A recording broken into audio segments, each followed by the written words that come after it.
Welcome once again. This is the Doctor of Digital, the Doctor of Digital podcast. I'm really excited about my guest today because you can't believe all the great stuff that he has to say. But the purpose of the show, of course, is for education and inspiration. I feature people you should know, people who are busy and need to hear from someone else. I'm always curious about this question. I'm going to learn something myself. Now, what's it like to be dead to the world and yet come back to bless it? Yeah, that's the story of Lee. Lee Whaley has an incredible journey from being DOA to a founding faith, not fate ministry. It's a powerful transformation story we all need to hear. Lee is a published author of My Story for His Glory, an established speaker, and a fantastic guest for the Doctor of Digital podcast, and I convinced him to come on today. I'd like to know more about this story of turning multiple life-threatening challenges into a thriving ministry and a speaking career. And it's deeply resonate with all kinds of people today, business leaders, entrepreneurs, visionaries who are looking for authentic leadership. And with that introduction, I'd like to welcome Lee to the program. Great to have him today. Lee, how are you doing today? Well, hello, Dr. Mick. I am doing wonderful, and thank you so much for having me on your show. I consider it a great privilege. Well, the privilege is all mine because you had an absolutely incredible story. So please tell us, how did you get to the point where you are and what happened to you? Well, we don't have time for the whole thing, but I'm going to tell you some highlights of what happened to me. For example, when I was 3 years old, I was born and raised in Michigan, and we was at Lake Erie. And at 3 years old, I walked off the end of the dock while my parents were putting the the boat into the water. Well, my mother started screaming and all kinds of things went on. I sunk to the bottom of the lake. My uncle ran down to the dock and looked down where I jumped in. He couldn't see me, but all of a sudden he seen my eyes reflecting off the sun and my blue eyes. So he got in and got me. The miracle was I had no water in my lungs. I wasn't choking. I was just sitting on the bottom of Lake Erie. And then as time went on, I did several things. I've broken both of my arms, all my fingers, both my thumbs over time. These are doing different things, both my legs. But the dramatical part in my life was in February 6th, 1972.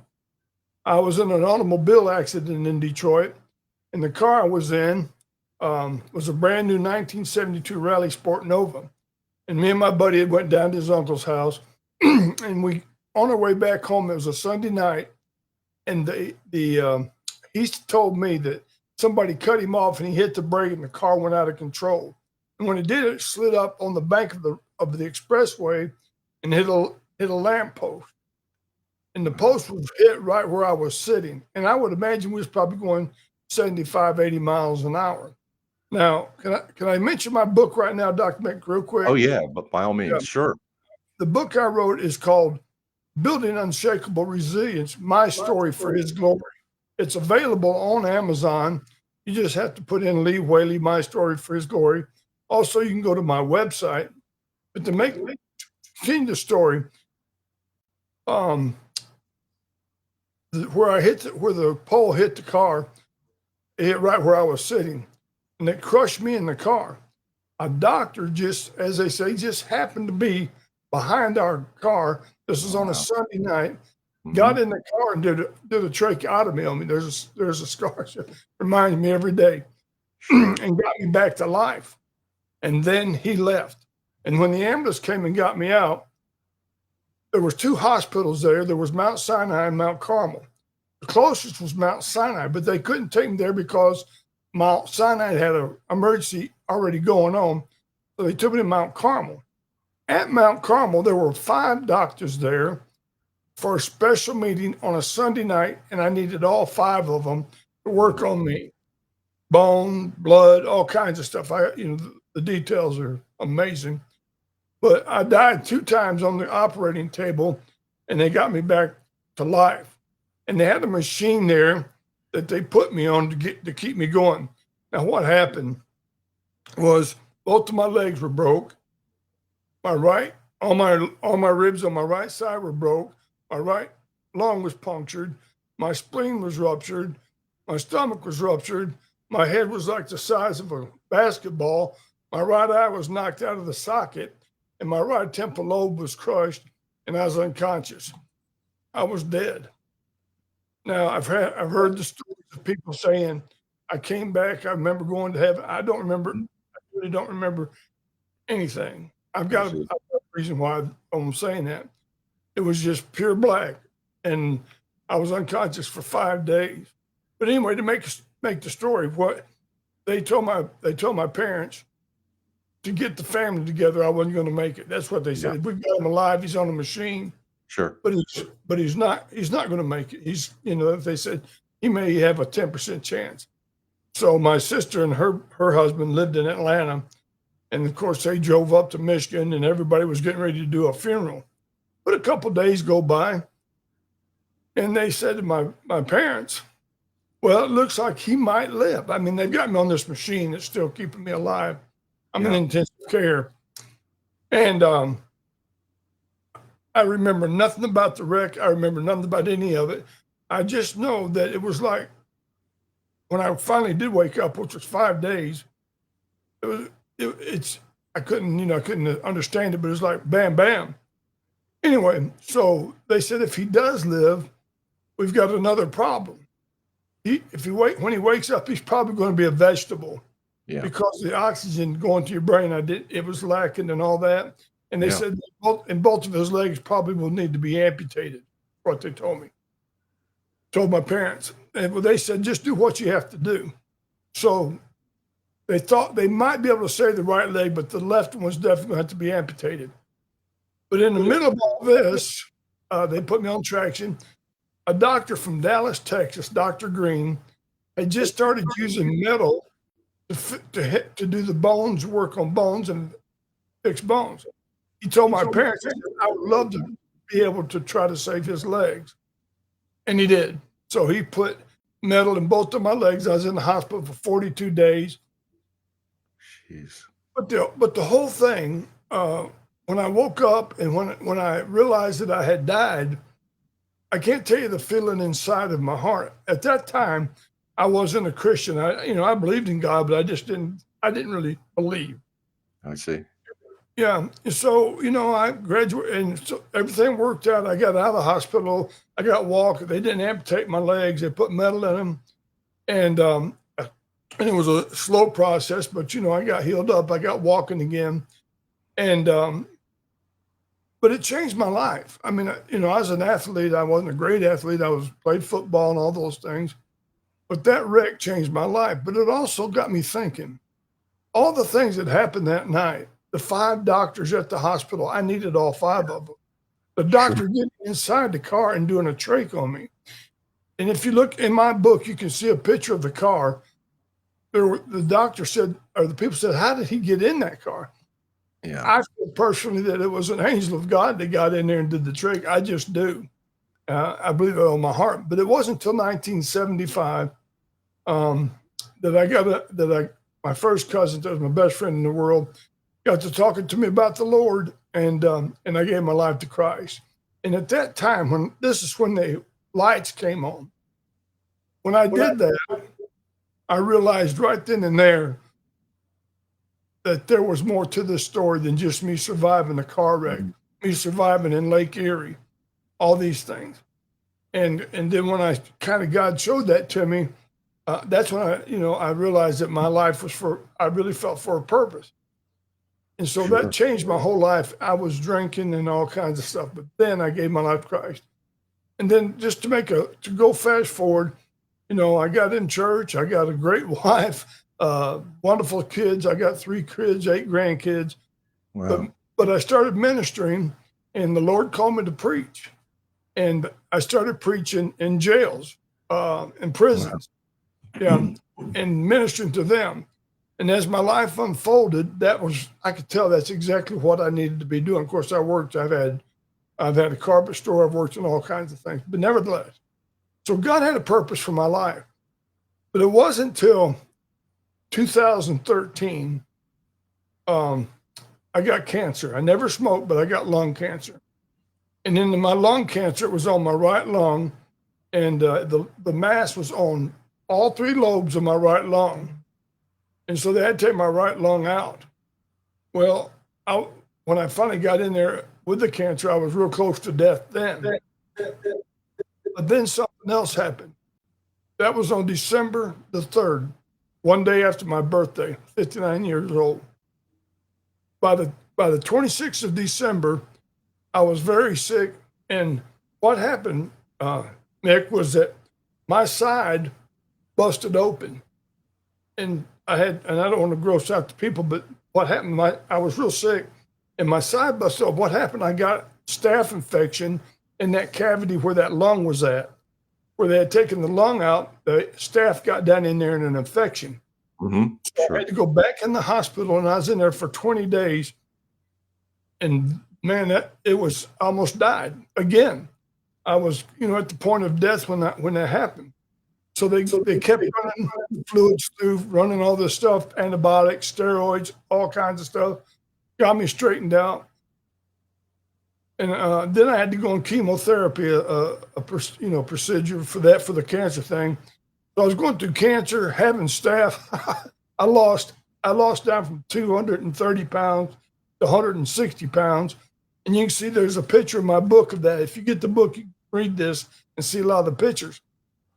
But then I got feeling better. And but at the end of 2014, believe it or not, I got staph in that lung again. I got sick. And so staph got back in there again. This time I was 2 days from dying when I went to the hospital. They did emergency surgery on me, and they cut me from here to here down my chest and went in there to clean it out. But I was in there 21 days this time. But the doctor told me, and they did all the washing. Again, I lost all that weight. And the doctor told me, my oncologist told me, 5 years after I went in, for my checkup, my last checkup, my cancer checkup, he told me, he said, Lee, he said, there was nobody in that hospital that thought you was ever going to leave because we all knew you were going to die. I was so sick. It was so bad. But here's what I want to tell you and tell all you people out there. I truly believe that through resilience. I mean, everything that happened to me in my life, broken bones, broken arms, my left arm, if you could see it, it's crooked as a snake. And so these things happened over my life, but the resilience kicked in. But it was really God leading me and guiding me and giving me the courage and the strength to be able to pull through. I didn't turn to drugs. I didn't turn to drinking. I didn't do any of those things. I just turned to God. And God gave me a verse of scripture, and I'm going to share it with you and all those that are listening. All right. Because this is part of my story, big part. I was in the shower getting ready to go to the hospital to get my lung taken out. I had been preaching on the street, teaching Sunday school, a chaplain at the jail, and I'm talking to God, and I'm saying, Lord, why me? Mm-hmm. I'm doing all these things. Why me, right. Lord? Yeah. And God spoke to me like I'm talking to you. I knew it from the Spirit spoke to my heart and said to me, why not you? And man, I thought to myself, that's exactly right. But after I've been through all of that, I can now use it as part of my story for his glory. You see? And so great title. Yeah. And so when all that happened, and then after the second infection, like I said, I got down again. I lost about 80, the weight. And I was so sick. And then about 10 years.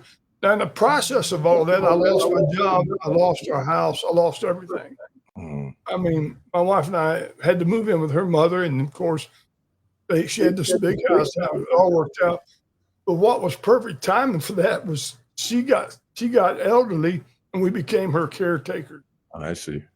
Yeah. So for 10 years, and really it was 10 years of healing too. We lived there. She had a 3,500 square foot house, and we lived there with her, and we were her caretakers. In the meantime, I'm healing. I got another job, but then it just didn't work out. So I'm here to tell you today the reason I wrote the book. Yeah, I just felt like I felt like it was and not because of me. It's not about me. It's about what God can do if you have the faith and trust Him to do it. In other words, I don't know how I could have made it without God. because everything that happened to me, I mean, I should have been dead. The joke is my nine lives are gone. Yeah. So Yeah. next time, brother, I'm out of here. But but I love to laugh. I love to make people laugh. I have a great time. I enjoy my salvation. I don't endure it. I just enjoy it. And we're looking for a house right now. And here's what I tell everybody: at 70 years old, I'm starting over. So, Yeah. So and what's your process of writing? Well, you decide because you got a great story. So what was yeah, your process of writing and how did your book come together? it's a great question. I had all this stuff in my mind, and so what I did is I got on my computer and got a Word document pulled up, and I just started writing ideas down of in the order that they happened. Like the opening. Here's stuff like this. The opening words. Mark Twain once said, "The two most important days in your life are the day you're born and the day you find out why." Yeah. Out of that premises, I wrote the book, and I put all my thoughts in.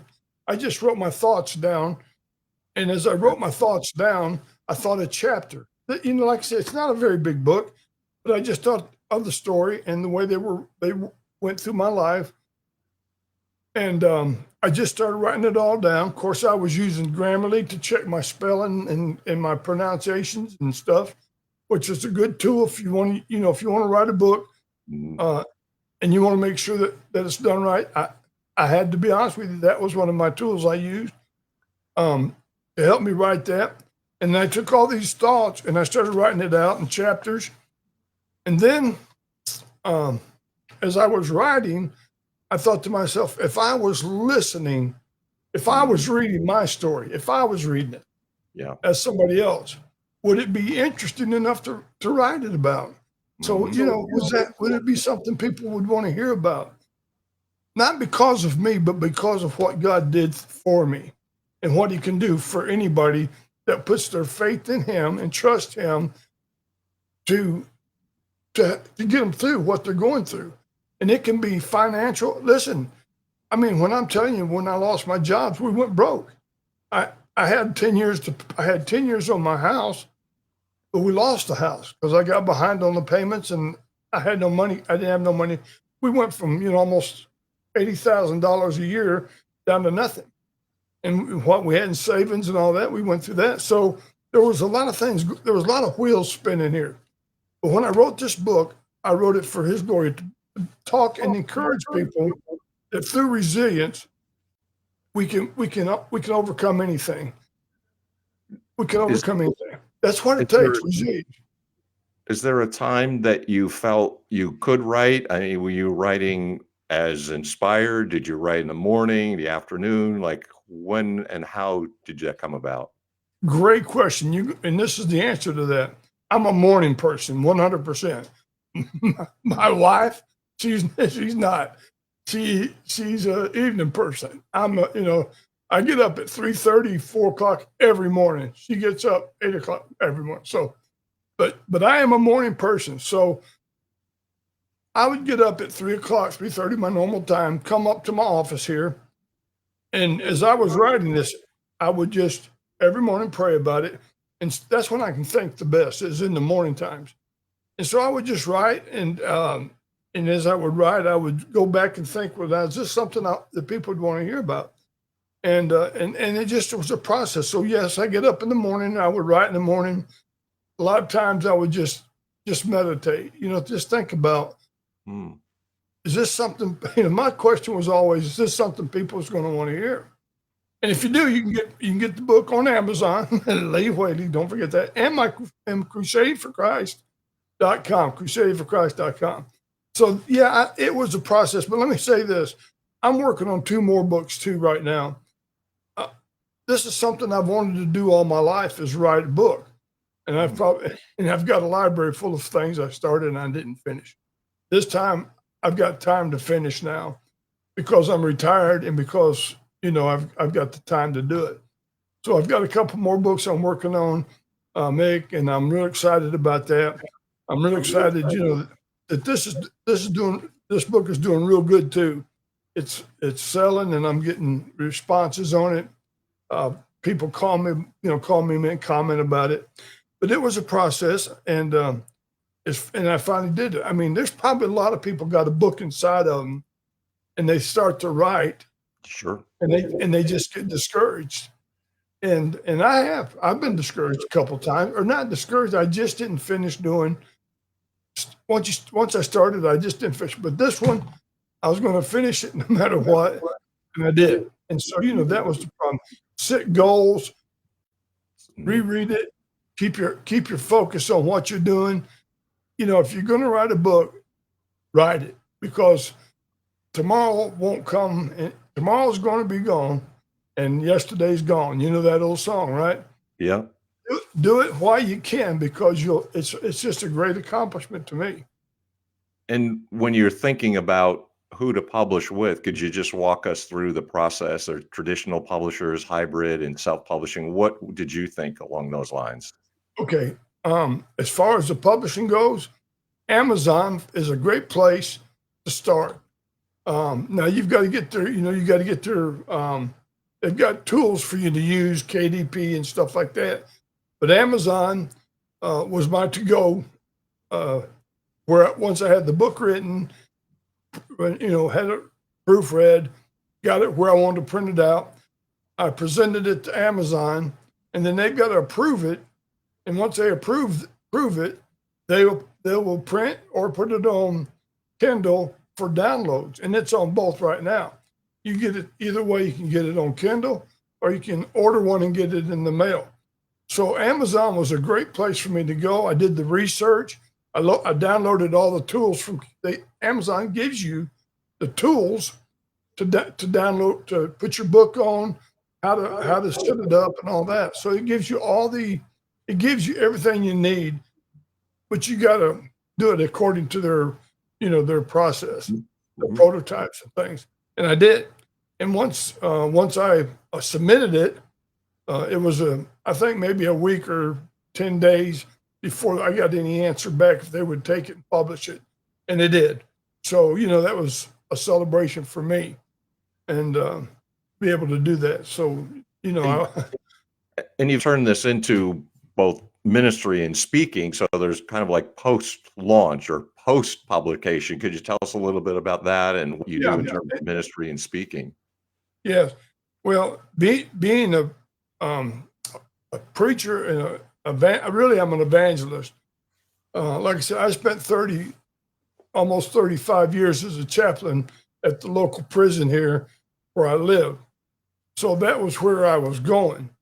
But I've done crusades, I've done revivals, and these doors open because the stories that God has given me are stories that people are interested in. And another thing I want to tell you is, right now in the end of my life, I would love to be able to work with people that are going through problems. Maybe they've had a car wreck. Maybe they've had a tragedy. Maybe they're going through divorce. They just would like somebody to talk to. I would love to talk to them. I'm working on the process of setting that up too. And that's what my book's going to be about. A workbook and another book and a workbook together on understanding the process of getting through hard times. Because there's an old saying, it's not a matter of if, it's a matter of when, right? Yeah. And so the opportunities come. And a book can open up the doors for you too, because it gives you credibility, and credibility is something that we all need. So I keep holding it up, but it's a good one. But yeah, I'm excited about the opportunities that are opening up, and it's fairly new, so it's getting it out there. But I'm going to be putting it in our church and things like that, so people can read it and reach out to me. And, it's got a QR code. I mean, I've got modernized. It has somewhere on there's a QR code. I mean, that's kind of cool, to have a QR code. Yeah. So, speaking of something cool, I didn't want to be completely remiss, because in terms of your work background, you actually have got a contact with, I would say, Brush with Greatness. It's My Pillow Guy. Could you tell us about that? How did you come across My Pillow Guy?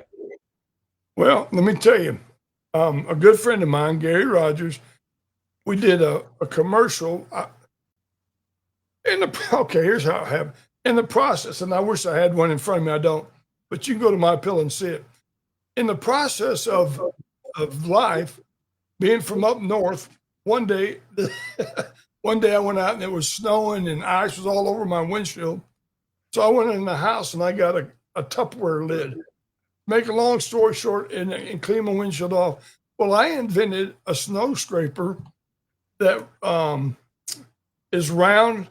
It's got teeth on it. It's got an edge, straight edge on it, and plus it's round and it's got a handle on it. And it was, quite an adventure to get all that done. Got it patented, and when Mike Lindell and them seen my commercial that Gary made for me of using that, and you can go to my store under the automotive part and see that it's called the Speed Scraper, and it's all patented and everything, and we got it on Mike Lindell. So it's part of that process too. That you never know till you try. But yeah, that's exactly how I got to know him. Sure did, through the product, right? It's quite a background. And so you had mentioned, I'm always interested too, your future, like a couple books, and what's the nature of the books? They're workbooks or in companion? Yeah. Okay, this I'm glad you asked, because this is really important to me. Right now, I feel like our country, not just our country, our world is slipping into such darkness. And I'm just going to hit you straight between the eyes with this. People today have forgotten God. It's like, I'm not saying everybody, but you can see evil so much in our world today. These wars, killings, cities that are just desolate from crime. What my goal now is to reach people with the hope of Christ. I believe with all my heart, 100%, that Jesus Christ is the Son of God, that he died for my sins on the cross. I believe that with all my heart. Because that's what I did in 1975, November 9th, 1975. I trusted him. My life changed 180 degrees, and I've never been the same since. Through all these tragedies, though, he was the one that got me through it. I know that. But I want to introduce people to him too. So this book that I'm going to be writing is going to be a book actually on evangelism, and also understanding resilience comes. It's something that we got to learn. It's not something that we're born. I don't think we're born with it. I think it's something that you've got to learn. Some people give up. Some people quit. Some people turn to drugs. Some people turn to this, turn to that. But hey, turn to the Lord. He'll get you through it. God has got an answer. And at the end of the day, we're all going to, I believe we're all standing before God. And I want you people to understand, you got to be ready for that too. Because I believe that's the whole reason God let me live and got me through all those tragedies, was so that I could just give you the message that he loves you. God loves you. He died for your sins, and he's coming again. He is. Just like the Bible said, everything he says has come to pass or will come to pass. So my next book is going to be about evangelism. It's going to be a workbook, but it's also going to be talking about resilience, trusting in Christ. Listen, when you're laying in the bed and I really knew that I was dying, Mick. I knew I was. I was turning gray. My skin was turning gray. I'd been to doctors. I didn't know what else to do. I had been, because it actually started, the second infection actually started in September of 2014. So I started getting sick in September, October, November. I was getting worse. I was sick. Nobody knew. They were giving me prescriptions for $5,000 with antibiotics. Nothing was working. It wasn't till I went in the hospital, an emergency, and the next morning they cut me open, and I was 2 more days, I'd have been dead. But that's because, it's God's timing. And I look back at that and I just shake my head, but I also thank God, that he gave me, my daughter calls me and tells me, Dad, you need to go to the hospital. And my wife got, she was somewhere and we went. And of course, that was the rest of the story. So I want to encourage people to please trust Christ. For our days, they're numbered, brother. I'm in my last quarter. I'm 70, you know, and I'm not going to fool you. You know, I've got a lot behind me, but not as much in front of me. You know what I'm saying? I know. And with that, I know you mentioned the book, but of course, we want to make sure before we close out, like, how do they get a hold of it? It's on Amazon, but tell them the people the title so they can reach out to you or get the book. What would you like to say as we Okay, I wrap up? want to say this. Well, I wish you could see it, but anyway, it's called Building Unbreakable Resilience. My Resilience. my story for His glory. You can go to my website, crusadingforchrist.com or faithnotfate.com. I've got two websites, Faith Not Fate or Crusading for Christ, and my phone number's on there. Everything's on there to get a hold of me. I would love to help anybody that's going through anything. I'd love to talk to you, help you, and encourage you. And people like Mick to give me a chance. I just appreciate it so much.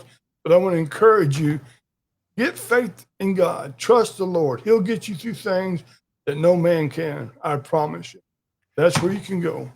Well, Lee, I want to thank you. It's been a real honor to know you and see you again. And of Yes, sir. course, we appreciate the message of resilience and where true resilience is found. And it's upstairs with the man upstairs. There you Thanks for go. taking some time out, Leo. I really appreciate it. Thank you. Have a great day. And we're going to be praying that God blesses your program big time on that. And again, thank you for the opportunity to be here. And y'all have a great day out there. Thank you, sir. Appreciate it. You know, I am very inspired, and I hope you are too as well. You know, it's really inspiring to meet people like Lee, really gives me faith, and I get to be a little bit more resilient myself. You know, I really like to thank the sponsors of the program, that is both the publishers of Burning America and On Track, Ian Hunter, and all their support of the program. If you want to reach out to me, by all means, please do so. I'm available on LinkedIn, the Doctor of Digital podcast. Of course, you can reach me here. Another exciting episode. I hope you learned as much as I did. A phenomenal human being with a great story like Lee. Very inspiring. Resilience. We all need it. And look to the man upstairs. Until next time, this is the Doctor of Digital signing off. Deus Volt.